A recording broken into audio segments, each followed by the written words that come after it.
여러분, 착한 사람이라고 하면 어떤 사람을 떠올리십니까? 좀 인격적이고 상냥하고 예의 바르고 겸손한 사람, 또 이렇게 항상 웃고 그런 사람을 떠올리지 않습니까? 그런데 착한 사람이라고 할 때 긍정적인 이미지뿐만 아니라 요즘에는 부정적인 이미지도 어느샌가 포함되어 있는 것 같습니다. 이렇게 정의를 내리더라고요. 순응적이며 말을 잘 듣고 손해를 보면서도 주어진 원칙을 지키는 태도, 이런 사람을 착한 사람이라고 하는데, 여기서 손해를 입어도 말을 못하는 대책 없이 착해서 너무 답답한 사람, 이런 사람을 착한 사람이라는 뜻으로 지금 말하고 있습니다. 어떻게 생각하시나요? 그래서 이 뉘앙스가, 착하다는 말이 굉장히 칭찬이라기보다는 약간 무능하고 조금 답답하고 이런 비꼬는 말로써 다가올 때가 있습니다. 왜냐하면 우리가 지금 살아가는 이 세상에서는 성공하려고 한다면 너무 착하기만 해서는 안 됩니다. 때로는 이렇게 조금 타협도 할 줄 알아야 되고, 때로는 이렇게 의도적으로 화를 낼 줄도 알아야 되고, 또 선하지 않은 행동을 보면서, 불의를 보면서도 외면할 줄도 조금 알아야 되고, 때로는 편법과 불법과 이 경계선 속에서 이렇게 교묘하게 줄타기로 할 줄도 알아야 잘 산다라고 생각하기 때문입니다. 그렇지 않습니까? 네. 이것은 우리가 살아가는 세상의 작동 방식과 세상의 원리가 우리에게 그렇게 살아야만 평탄하고 행복하고 좀 성공하는 삶을 살 수 있다고 말하기 때문입니다. 그런데 조금은 방향이 좀 바뀌고 있습니다. 요즘 그렇지 않은 이런 흐름들이 나타나기 시작했습니다. 소위 이게 공인이라고 여기는 사람들에게 이제는 사람들이 높은 도덕성과 윤리적 기준을 가져다 대기 시작했습니다. 말과 행동이 무례한 것들에 대해서 지적하기 시작했고, 옳지 못한 행동들에 대해서 그 사람의 이미지로 반영이 되기도 합니다. 특히 이렇게 요즘은 이렇게 연예인들이 공인은 아닌 것 같은데 연예인들을 공인으로 여기는 시대인데, 이 연예인들에 대해서는 이미지가 굉장히 수익과 연결되기 때문에 외적으로 예의 바르고 그리고 성실하고 겸손하고 이게 뭔가 기부도 많이 하고 말도 참 착하게 하고 이런 이미지를 가지려고 노력합니다. 그것이 자기의 이미지를 통해서 광고 수입, 여러 가지 수입과 연결되기 때문입니다. 그리고 또 한편으로는 이 과거의 치기 어린 행동, 또 잘못된 행동들이 다시 현재에 드러나게 되면서 그 이미지를 이렇게 실추시키고 망치기도 합니다. 이렇게 요즘 나타나는 이 학폭에 대한 이야기가 많이 그렇습니다. 그래서 요즘에 이렇게 연예 기획사들은 이제 아이돌 연습생을 받을 때 학교 생활 기록부, 학폭 전력이 있는지를 세밀하게 판단하기 시작했다고 합니다. 과거의 행동들조차도 다 파악하고 있는 거죠. 이런 것뿐만 아니라 여러분, 경영과 마케팅에서도 이런 착한 경영, 좋은 경영 이미지가 곧 매출로 연결이 된다라는 것이 요즘의 경영에 나타나고 있는 흐름이라고 말합니다. 여러분, 기업 세계에서 이제는 유능한 사람이다라고 하는 동의어로서 착한 사람을 꼽는다고 합니다. 이 경영계에서, 이 업계에서 말하는 착한 사람이라고 하는 것은 성실하다, 정직하다, 동료와 고객을 이롭게 하기 위해 최선을 다한다, 지성과 배려심이 있다라는 의미로 이렇게 이 뜻 설명되어진다고 합니다.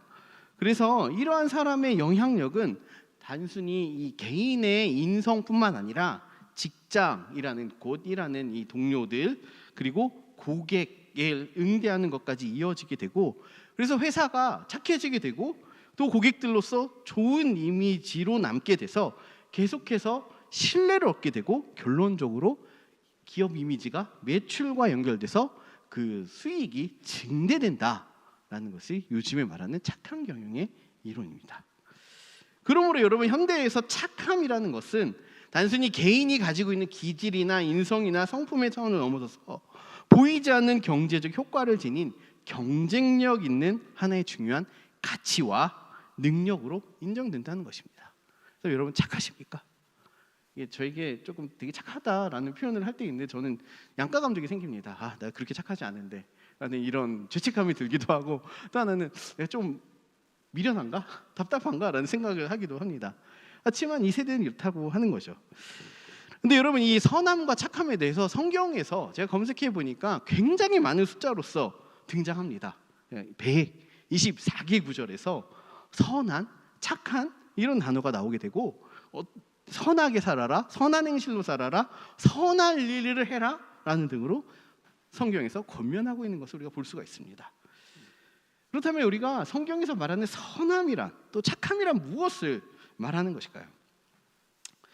여러분, 원칙적으로 얘기하면 성경에서 말하는 절대적인 선은 결국은 하나님밖에 없습니다.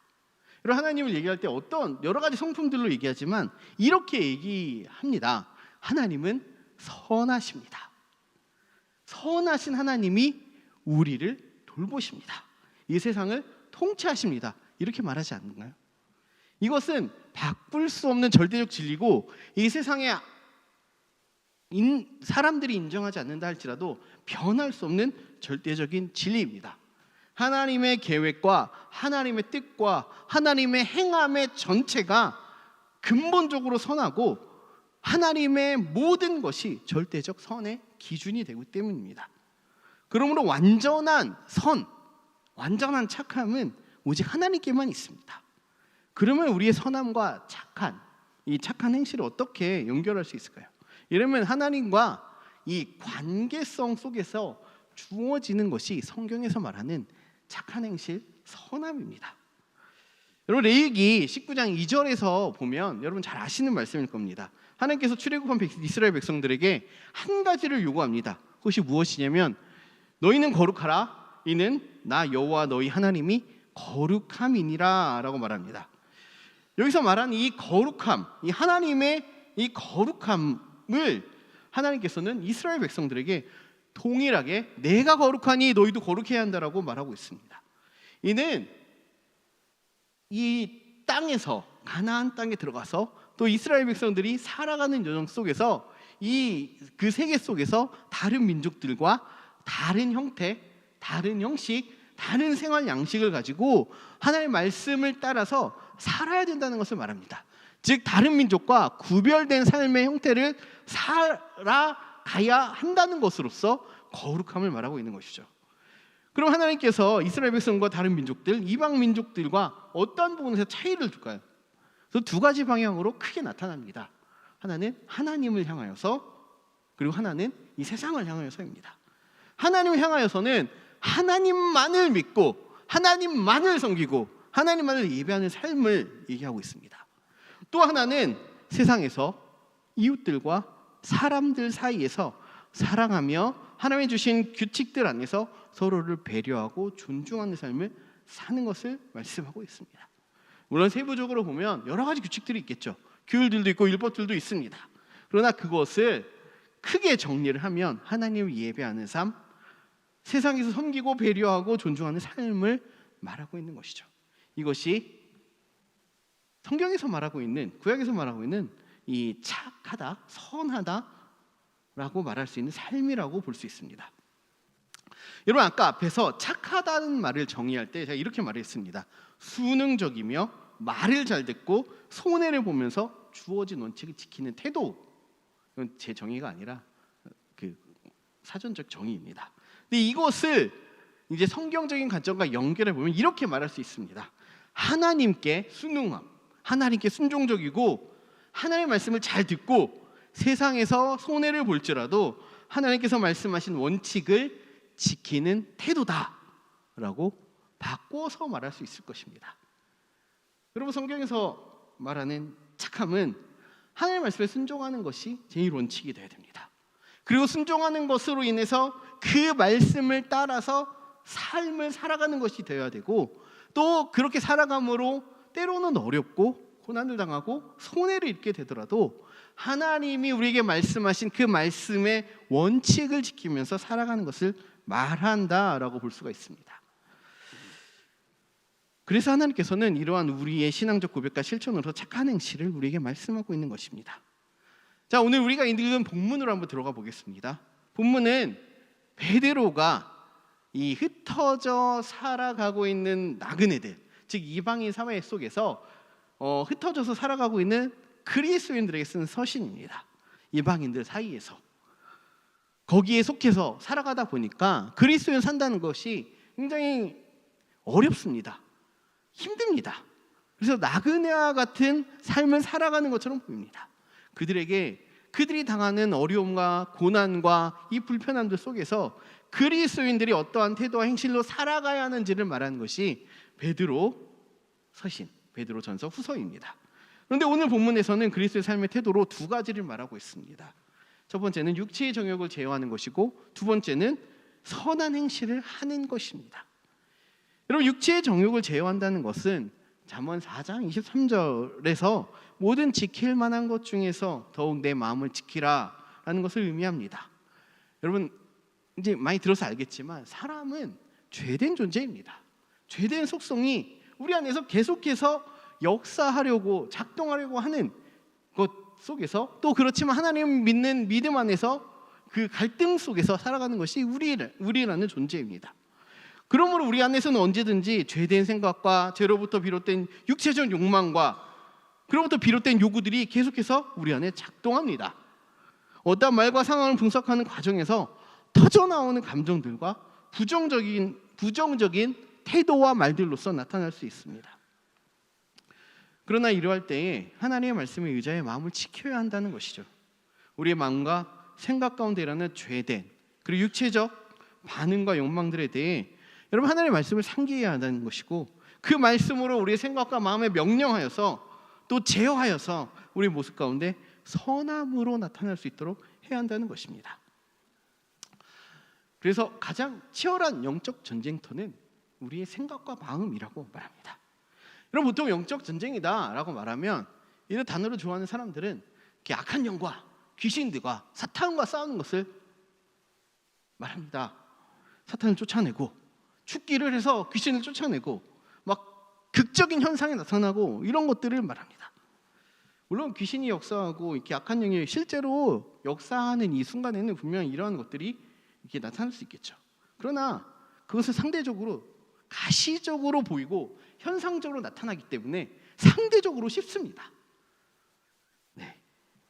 그러나 진정한 영적 전쟁, 보이지 않는 전쟁은 우리의 마음과 생각 속에서 죄된 욕망이 풀일 듯 일어날 때에 이 속에서 그것을 다스리고 제어하는 것이 굉장히 치열하고도 치열한 영적 전쟁이라는 것이죠. 그것을 제어하지 못한다면 간단하게는 감정적으로 폭발합니다. 폭언을 하게 되고 또 때로는 폭행을 하기도 합니다. 복잡하게는 이 돈에 대한 욕심, 성적인 욕망, 권력과 성공에 대한 끝없는 집착적 욕망 형태로 나타납니다. 이것에 대해서 이제 우리가 좀 고전으로 잘 알고 있는 것이 리처드 포스터의 돈, 섹스, 권력에 대한 책에서 상세하게 기술을 되어 있습니다. 그러다 보니까 상황이 주어지고 딱 이 상황과 조건들이 맞아 떨어질 때 우리 안에서 끊임없이 작동하려고 하고 노력했던 이 육체적 욕망과 정욕들이 은밀하게 숨어 있다가 튀어나오고 표출되고 이 욕망이 분출되어서 실현되게 되는 것입니다. 많은 존경받는 이 종교 지도자들, 유명인들조차도 이러한 욕망으로 넘어지고 실패하고 범죄하게 되는 것입니다. 그래서 우리는 끊임없이 제어해야 합니다. 우리의 힘이 아닌 하나님의 말씀에 의지하여서 해야 된다는 것이죠. 그것을 깨어있다라고 말할 수 있겠습니다. 하나님의 말씀 앞에 날마다 깨어있지 않으면 제어할 수 없는 것입니다. 사담이지만 이 시대 속에 우리는 새벽 기도를 통해서 하나님을 묵상하고 이런 시간들을 꼭 가져야 된다라고 저는 생각을 합니다. 요즘 가장 좋은 게 뭐냐면 새벽 기도에 못 일어나서 예전에는 저도 못 간 적이 있습니다. 청년실에도 매일 새벽 기도 가야 되지만 너무 피곤해서 못 일어날 때도 있었고, 때로는 목회자가 돼서 정말 늦잠을 자서 못 일어난 적도 있습니다. 그런데 코로나 이후에 정말 좋아진 것은 새벽 기도회를 현장으로 오지 않아도 내가 못 일어났을 때 유튜브로 볼 수 있다는 겁니다. 일단 우리 교회뿐만 아니라 많은 새벽 기도회가, 저도 아침에 유튜브를 열면 수많은 교회의 목사님들이 새벽 기도의 말씀을 되게 진실되게 전하고 있는 것을 볼 수가 있습니다. 그러므로 우리는 따로 묵상을 내가 선택해서 막 할 시간이 없더라도 새벽 기도의 말씀, 우리 교회 말씀이든지 또 근처에 있는 교회 가든지 어떤 유튜브를 통해서인지 그것을 보는 것을 통해서 그 말씀을 들음으로 내 안에 하루 살아갈 내 안에서 끊임없이 작동하려고 하는 육체적인 욕망과 이 죄된 속성들을 제어하고 다스려야 된다는 것입니다. 마지막으로 선한 행실로 살아가야 한다고 오늘 본문에서 말하고 있습니다. 여러분, 선한 행실은 표면적으로 보는 것처럼 이웃을 사랑하라는 것만이 아닙니다. 여러분, 앞에서 말했듯이 하나님의 말씀에 순종하고 하나님의 말씀 따라 손해를 보더라도 말씀을 지키며 살아가는 태도가 선한 행실입니다. 여러분, 베드로 사도가 이 서신을 쓸 때 당시에 나그네들, 이 수신자가 되는 그리스도인들은 이방인들의 사회 속에서 그리스도를 믿는 사람들이 굉장히 소수인 그 시대 속에서 그리스도를 믿는다는 것이 굉장히 악한 행동이다라고 오해받는 시대, 이 시대 속에서 고난 중에 어려움 당하면서도 그리스도를 믿는 이들에게 베드로는 선한 행실을 통해서 이방인들로 하여금 하나님의 영광을 보게 하도록 하라고 말하고 있는 것입니다. 그리스도인다운 삶이란 길거리에서 예수 천당, 불신 지옥을 외치는 것이 아닙니다. 그리스도인다운 삶이란 광장이나 길에서 함께 모여서 찬송을 부르고 예배를 드리는 그것이 아닙니다. 그리스도인다운 삶이란 세상적으로 보면 굉장히 높은 도덕성과 윤리의식을 지니고 살아가는 것이고, 우리의 눈으로 보면 하나님의 율법과 하나님의 말씀을 이 세상 가운데 살아내면서 실천하고 행동하고 그 행실을 통해서 말씀을 살아내는 삶인 것입니다. 그러면 하나님의 말씀 안에 담겨진 삶의 실천이란 무엇인가? 그 실천은 아주 작게는 십계명을 지키는 삶입니다. 그리고 모세오경에 나타난 이 공동체와 이웃 간에 지켜야 할 관계들의 법을 지키는 삶이고, 잠언과 전도서에 나타난 지혜자들의 권면을 따르는 삶이고, 예수님의 말씀과 사도들의 말씀 속에 나타난 그리스도인으로서의 생활 양식을 취하여서 따라가는 삶이라는 것입니다. 이는 곧 세상에서 이웃을 선대하고 배려하고 겸손하며 인내하며 살아가는 삶의 모습이고, 갈라디아에서 나타난 성령의 9가지 열매, 사랑과 희락과 화평과 오래 참음과 자비와 양선과 충성과 온유와 절제를 따라 사는 삶입니다. 한 가지로 말하면 하나님 나라의 복음을 따라 살아가는 삶이라는 것입니다. 그것이 바로 착한 행실입니다. 이해되십니까? 제가 지금은 목사지만 제가 예전에도 저도 전도사 시절이 있었습니다. 제가 전도사는 큰 교회에서 청년부로 이렇게 섬길 때가 있었습니다. 근데 주일에 청년 예배가 따로 한 500-600명 드리는 예배 공간이 있었고, 주일 본당에서는 이제 많은 성도들이 예배 드리는 공간에서 예배가 진행됐습니다. 근데 교회가 크다 보니까 성인 예배가 1부에서 또 5부까지 있었고, 청년부 예배는 오후 예배 시간에 청년부 예배실에서, 다른 예배실에서 드리는 상황이었습니다. 근데 항상 예배가 같은 시간에 끝나지 못하는 것이, 청년부는 오늘 2부 예배 때도 그랬지만 여러 가지 행사가 있고 순서가 있다 보니까 큰 이렇게 본당에서 드리는 이 어른들, 소위 말하는 어른들 예배보다 조금씩 늦게 끝납니다. 한 10분 이 정도 늦게 끝납니다. 근데 저는 청년부 담당 전도사였기 때문에 당연히 청년부 예배를 드릴 수밖에 없습니다.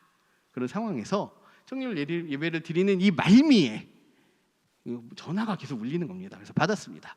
받았더니 화를 내면서 차를 빨리 빼라는 겁니다. 거기가 이제 교회가 크다 보니까 주차 공간이 협소한데 주차를 이렇게 따닥따닥 대놨어요. 근데 제가 앞쪽에 주차를 해놨습니다. 그래서 제가 죄송하다고 말하면서 헐레벌떡 뛰어가서 차를 빼려고 달려갔습니다. 그랬더니 저에게 전화했던 분이신지 좀 이렇게 정장을 입으시고 굉장히 깔끔하신 신사처럼 생긴 분이 얼굴이 시뻘개져서 저한테 다짜고짜 욕을 하는 겁니다. 예배를 마쳤으면 당장 나와서 차를 빼야지 지금 뭐 하는 짓거리냐 라고 하면서 저한테 화를 내고 저를 달려들어서 멱살을 잡으려고 하는 겁니다. 그래서 제가 어떻게 했을까요? 맞서 싸웠을까요? 죄송합니다. 제가 사실 청년부 교육자인데 저희 청년부 예배가 조금 늦게 끝나다 보니까 제가 중간에 이렇게 나오게 됐습니다 라고 말했습니다. 듣지 않은 겁니다. 끝까지 저에게 욕을 하시면서 어떻게 이럴 수 있냐, 내가 본다고 하지 않냐 라고 이야기를 합니다. 그 부인 되시는 이제 집사님 같아요. 집사님이 막 말리시면서 됐다고. 그래서 제가 뭐 어쩔 수 없이 빨리 타서 차를 다른 곳으로 옮겨서 됐습니다. 옮겨서 되려고 시동을 걸고 이렇게 나가면서 보니까 이 제 바로 뒤에 있는 차였는데 제가 차를 빼지 않아도 제 옆으로 나갈 수 있는 길이 있었습니다. 그럼에도 불구하고 그 바로 앞에 있는 제 차를 빼지 못하는 것에 온 분노가 취해서 예배가 마치고 나와서 그 바로 다음에 저를 붙잡고 이렇게 화를 냈던 겁니다. 저는 그분이 누군지 이름도 모릅니다. 생긴 것도 생소했습니다.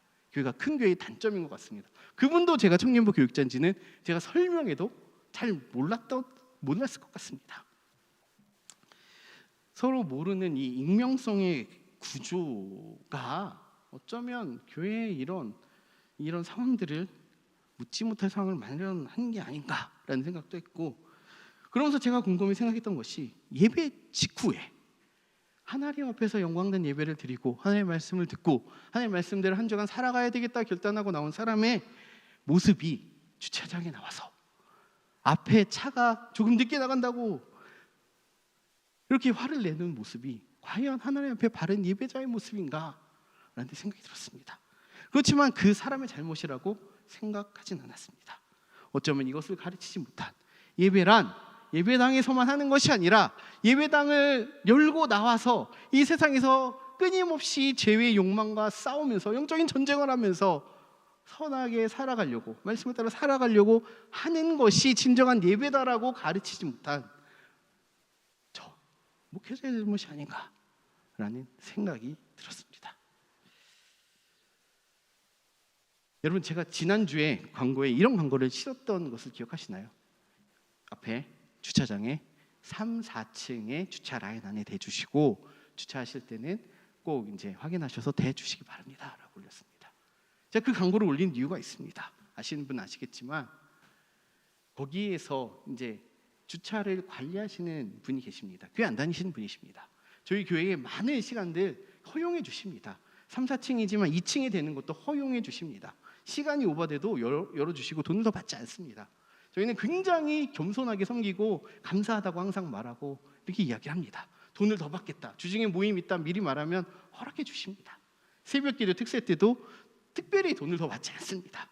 그런데 그분이 보니까 교인인지 아닌지는 모르지만 주일날, 그 일요일 날에 주차되시는 분들이 주차 라인에 되지 않으시는 거, 뭐 급하면 그럴 수 있겠다라고 이해를 하지만 그렇지만 서로 나와서 싸우는 모습을 보니 교인이 아닌가라는 생각이 들더라라고 말한다고 저희에게 전달을 해주었습니다. 그렇다고 이렇게 해주십시오, 이렇게 해주십시오로 말한 게 아닙니다. 그냥 그런 것 같다 해서 교인일 수 있으니 광고를 해달라라고 저희도 요청을 했습니다. 저는 들으면서 부끄러웠습니다. 우리의 모습이 아닌가라는 생각이 들었습니다. 그분은 바라보는 교인일지 아닐지 모르지만 주차하는 사람들 많이 봤을 텐데 어쩌면 이 교회에서 빌려서 쓰는 시간이 그랬다면 교인일 가능성이 높은데 교인들이 저런 모습 보이는 것이 과연 복음에 합당한 열매를 맺는 삶을 살고 있을까? 라는 생각이 들었고 저는 더 머리가 숙여서 죄송합니다 라고 말할 수밖에 없고 저희가 더 잘하겠습니다 라고 말할 수밖에 없는 상황이라는 것입니다. 하나의 예일 뿐입니다. 그렇지만 여러분, 하나님 앞에서 진정한 예배자는 이 예배의 모습을 가지고 이 세상에서 성경에서 말하듯이 착한 행실로 살아가는 것을 말합니다. 그러므로 마태복음에서 예수님께서는 이렇게 권면을 하죠. 이같이 너희 빛이 사람 앞에 비치게 하여 그들로 너희 착한 행실을 보고 하늘에 계신 너희 아버지께 영광을 돌리게 하라. 하나님께 영광을 돌리게 하라고 말하고 있습니다. 우리의 착한 행실, 하나님 앞에 순종적이고 하나님의 말씀을 따라서 손해를 입더라도 하나님의 말씀을 지키며 원칙을 따라 살아가는 그 태도가 하나님께 영광이 된다는 것입니다. 하나님께 영광이 되는 것은 하나님을 예배하는 것이라는 것이죠. 그러므로 결국 말하는 것은 우리의 세상 속에서의 선한 행동, 착한 행실은 예배가 되는 것이고 그 예배가 곧 하나님께 영광이 된다는 것입니다. 여러분, 착한 사람이 성공하는 시대가 도래했다라고 말합니다. 이 말은 사회도 이제는 착한 사람을 신뢰하고 착함이 곧 정쟁이라는 것을 안다는 것을 말합니다. 이러한 시대에 살아가는 우리들은 시대의 요구 때문이 아니라 하나님의 말씀을 따라 사는 그리스도인으로서 예수 그리스도의 빛을 세상에 비추는 사람들로서 우리의 착한 행실이 그리스도가 세상에서 존귀히 여김을 받게 되는, 그리고 또 그래서 하나님께 영광이 되는 그러한 삶을 날마다 우리의 내면에서 영적 전쟁을 하면서 치열하게 우리의 죄된 속성과 감정들을 누르면서 제어하면서 하나님의 말씀을 따라 선행을 하며 살아야 된다는 것입니다. 여러분, 그렇게 함으로 여러분과 저의 하나님 앞에 착한 행실로 하나님께 영광을 돌리셨으면 좋겠습니다. 그래서 세상에서 인정받고 세상 가운데 하나님 나라의 복음과 아름다움을 나타내는 삶이 되었으면 좋겠습니다. 이러한 삶을 살아가는 모든 여러분들 다 되시기를 기도하고 축복합니다. 기도하겠습니다.